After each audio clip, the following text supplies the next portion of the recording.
Pakwan! Sarap! Pero paano kung pati mga buto makain nyo?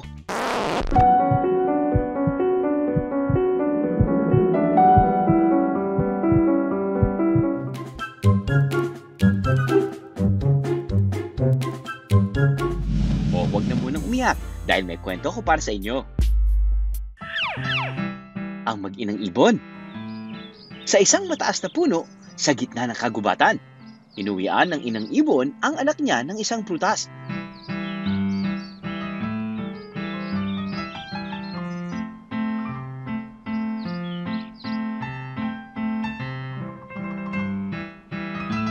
Isang araw, may pasalubong uling prutas ang inang ibon. Sa sobrang excited ng batang ibon, nakalimutan niya ang paalala ng ina. At dali-dali namang kinain ang prutas na halos hindi na ito nguyain. Maya-maya, natakot at nataranta ang batang ibon. Hindi niya mailuwa ang malaking buto na nalunod niya. Hanggang sa isang puno ang tumubo mula sa kanyang tiyan. Ilan ba kasi nalunok mo? Ganito rin kaya ang nangyari sa batang ito sa viral video? Ba't mo nilulun yung butong pakwan? Hindi ako binilon. Gusto ko na doktor. Ang bata sa video, ang 5 years old na si Cade Gavin Ortilano, na nakalulon ng butong pakwan mismo. Ang dami ko nasipsip, kaya ang isa napunta dito. Tapos hanggang di na siya mapakali, nagtanong siya sa tita niya na ano daw mangyayari kasi nakalulun siya ng isang butong pakwan. Di sabi namin, ako lagot ka, tutubo yan.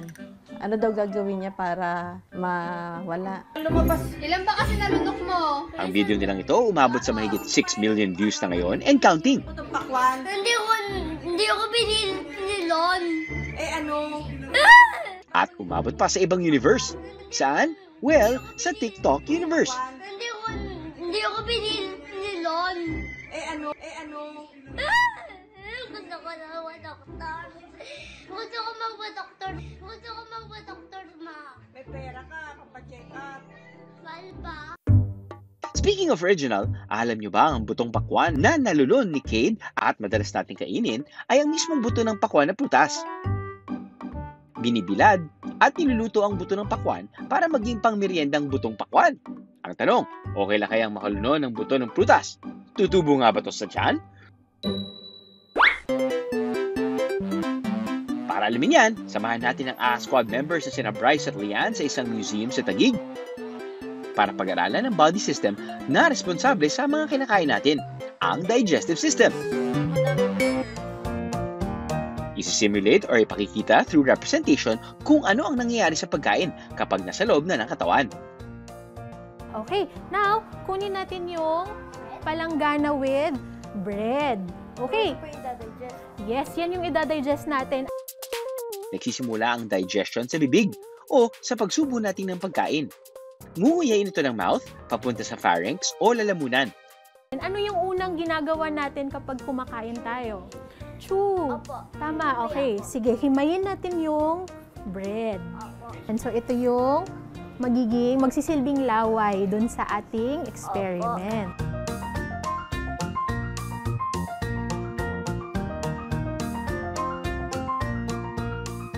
So, lulunok ka na, Bryce. Lunukin mo na, papunta na siya sa tiyan mo. So, yung bag natin ay parang yung tiyan o yung stomach natin. Dito na napupunta yung food na nanguya mo na.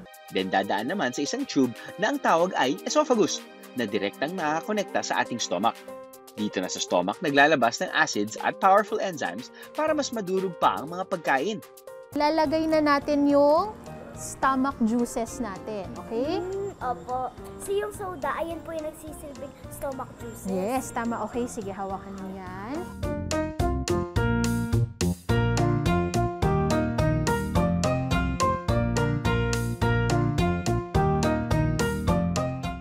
From stomach, diretso na sa small at large intestines. Small intestine ang tinuturi na workhorse ng digestion dahil dito na ina-absorb ng ating katawan ang nutrients mula sa pagkain. Then, sa large intestines, bago pumunta sa rectum, papalabas na sa ating katawan ng waste. After ng stomach, saan napupunta yung ating food. Intestine. Sa ating intestines.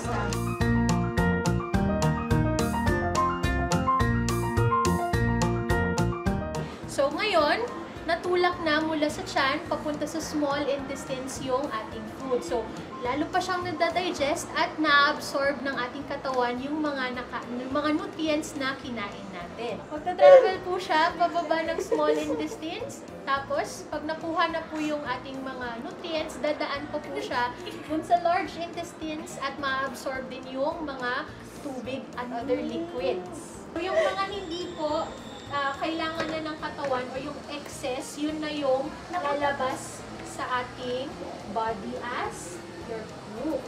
But not to forget the accessory digestive organs na pancreas, liver, and gallbladder na may kanya-kanyang role din sa pagtunaw ng food at pag-convert into nutrients. Aha! Balikan natin yung tanong kanina. Pero ate, paano po kaya pag nakakain po ng buto? Kapag nakakain naman ng buto, okay lang yon. Sa loob ng tiyan natin, may nilagay tayong acid. So, pinapatay nun yung buto. Kaya, hindi siya tutubo sa loob ng tiyan natin. Okay po. Ilan ba kasi nalunok mo? Oh, fake news lang ang reason ng pag-iyak ni Kate sa viral video. Dahil hindi naman pala totoo, natutubo ang buto sa loob ng ating katawan. Pero syempre, importante pa rin na maging maingat tayo sa ating mga kinakain. Aha! Gusto ko na doktor. Gusto ko magpa-doktor, ma.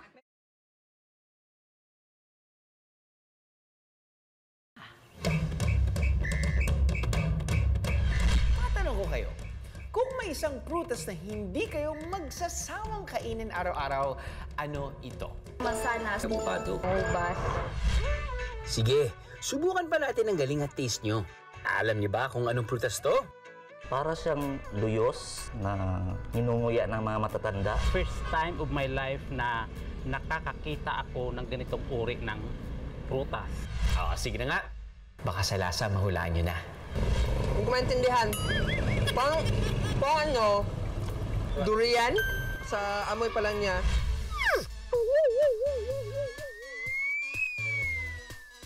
O siya, bibiyakin na natin ang katotohanan.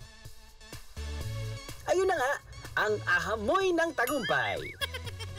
Di tulad sa nakasanayang durian, ang kulay ng laman nito, pink at orange. Pero para magkaalaman na nga, mas mabuting pumunta tayo mismo sa Mindanao kung saan ito nakatanim. Makilala, North Cotabato. Matagal na raw kumagat sa kakaibang lasa ng durian ang pamilya ni Bernard. Dati ayaw ko rin, hindi ko gaano siyang kinakain. Pero as time passed, nung ine-explore ko siya, tinitikman ko, doon ko na-discover na may kakaibang taste siya na very unique and masarap naman pala. Pero ang bagong bida raw sa panlasa nila, ang nakakaintrigang orange and pink durian. Ito ang Durio graveolens. O mas madalas nilang tawagin na? Sabi ko na Barbie eh! Barbie durian. Yung durian na yan is endemic sa Southeast Asia, especially sa Borneo in general. Palawan, meron din yan. Meron din sa Malaysia, Indonesia. Kumpara sa ordinaryong durian na namumunga sa loob ng 4 hanggang 5 taon, masusubukan daw ang inyong tiyaga sa pagtatanim ng Barbie durian na umaabot sa halos 7 taong paghihintay bago matikman ang heavenly taste nito. Ang bunga ng Barbie durian, sinlaki lang ng kamao. Pero huwag smulin dahil nanununtok daw ang amoy nito. Yung orange is parang may amoy na wine, then may lasa din siyang wine. Yung pink naman, medyo kakaibang level yon kasi parang may matapang siya na wine na flavor. Drew, dapat tikman mo nang malaman natin kung magugustuhan mo. Alam nyo ba na sa lahat ng prutas na natikman ko sa lahat ng aking biyahe sa Pilipinas at sa ibang bansa man, ang pinaka sinusukuan ko talaga, well, alam nyo na yan, durian. Sa 18 years ako nagta-travel, sinubukan ko talagang hindi ko nagustuhan. Although, kapag ginagawa siyang candy at nawawala ng sangsang, pwede pa. Pero, para sa mga malalakas ang loob dyan, ito nang matamis na may sorpresa sa inyo. Ano ito, siniguelas?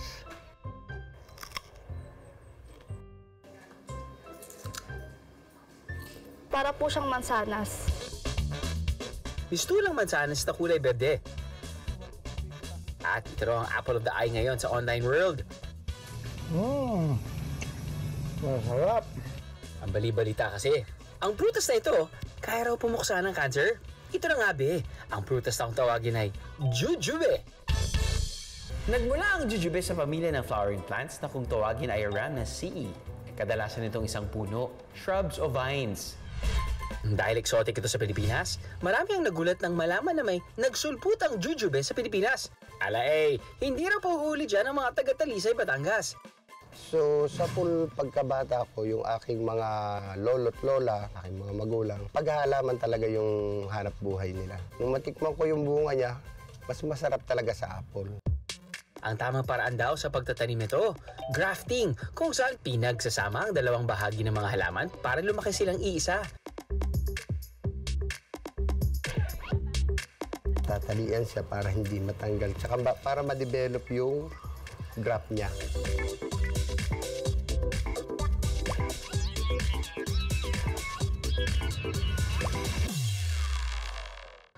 May 4 na klaseng jujube plant si Alvin. Nariyan ng Thailand at Thai Bao jujube. Ano ang lasa ng ating Thailand jujube? Sarap. Masarap. Ang giant jujube na parang green apple. At ang tinatawag na mansanitas o Indian jujube na may pagkapula ang kulay. So yan guys, yung ating mga buto. Ang tamis ng jujube, umabot na rin hanggang Cebu. Ang vlogger na si Lucio o mas kilala bilang si Ate Charing, napabili na raw kay Alvin ng seedling. Magla-life update lang ako, no? Meron akong nakita sa Facebook na isang kakaibang tanim. Meron kasi siyang health benefits din. So alam niyo naman, meron akong pinagdaanan sa aking kalusugan. Hindi lingid sa kaalaman ng kanyang subscriber. Si Ate Charing may sarcoma o cancer sa soft tissue. There you go, guys. Ito na po ang sinasabi kong jujube. Kailangan ko pa din ng thorough research about its health benefits. Basta, excited na ako. Pero teka mga kaa, bago tayo kumagat sa matamis na pangako ng jujube, totoo nga bang kaya nitong pumuksa ng cancer cells? The Indian jujube, they've seen a lot of studies wherein that particular kind of jujube has, at least sa laboratorio, is able to help fight certain kinds of colon cancer. Not by itself, but combined with Western chemotherapy. Bagamat patuloy pa rin ang pag-aaral ng mga dalubhasa kung totoo nga mabisang panlaban sa cancer ang jujube, hindi naman daw matatawaran ang iba pa nitong benepisyo. Lalo na ang Chinese jujube na isa raw herbal medicine. For example, yung Swantaoren, it's used in Chinese medicine mostly for calming the mind para masarap matulog. And studies have shown that it can improve cognitive function. Mas alert mag-isip. Simulan na ang pagtatanim ng sustansya sa ating mga katawan at diligan ito ng mga tamang kaalaman. Para pagdating ng araw, may aanihin tayong magandang kalusugan. Aha! Gatong!